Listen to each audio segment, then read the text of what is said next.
What was my life like before the assault?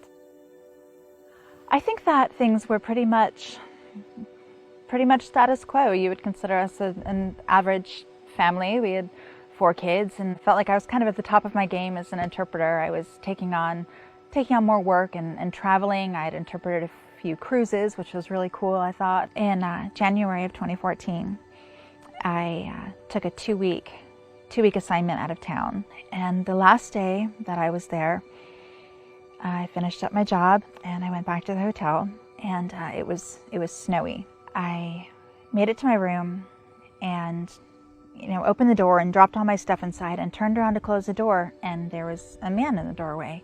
He hit me in the head with a closed fist, and things went kind of fuzzy, and he dragged me back into the room and he raped me. I broke a couple of ribs and some fingers trying to fight until I recognized that fighting was making it worse, and disappeared somewhere inside myself. I woke up hearing someone scream. I was in a stairwell outside of the hotel. I was wearing a broken bra, and that's it. And it was below freezing temperatures, which actually probably saved my life because I had a brain bleed. Life after the assault was very challenging. I did not bounce back quickly.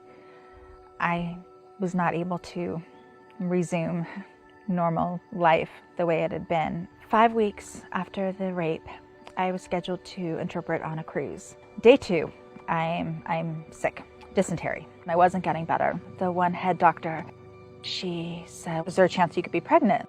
And I just say, "Okay, look, this is probably not, I'm almost sure I'm not, but I was raped, last month, and you should probably just go ahead and test me." She gives me the pregnancy test, and there was a second line, and I just stare at it. We made a stop in Cartagena, Colombia, and I was taken to this, looked like a little garage, this little hospital, and I had a translator with me, who I did not need, because as soon as they put that ultrasound in, there was a little pea, and I've seen those little peas before, and that little pea was my son. And I smiled at him.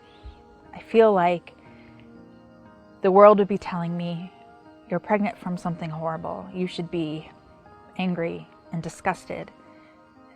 And I felt this rush of fierce protectiveness over this baby. And I remember just putting my hands on my stomach and saying, like, I have to tell my husband. I have to tell my husband. And I said, I'm pregnant. And there was just a hair of a pause, just a split second. And he said, "Okay." I said, "Okay." What do you mean, okay? How is this okay? Like, I'm thinking, oh my gosh, my parents are going to freak. What are your parents going to say? What do we tell the kids? Like, my mind is going just all over the place. I'm like, how are you calm? And he said, "Honey, this is something beautiful." He said, "This is a gift." He said, "This is something wonderful that's come out of something so painful for us. We love babies."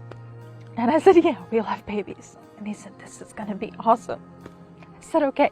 He said, "We can do this. We can do this, Jay. We can do this." I said, "Yeah, we can do this."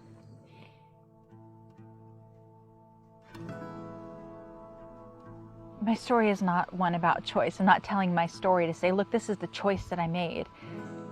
I'm talking to emphasize the humanity of my son.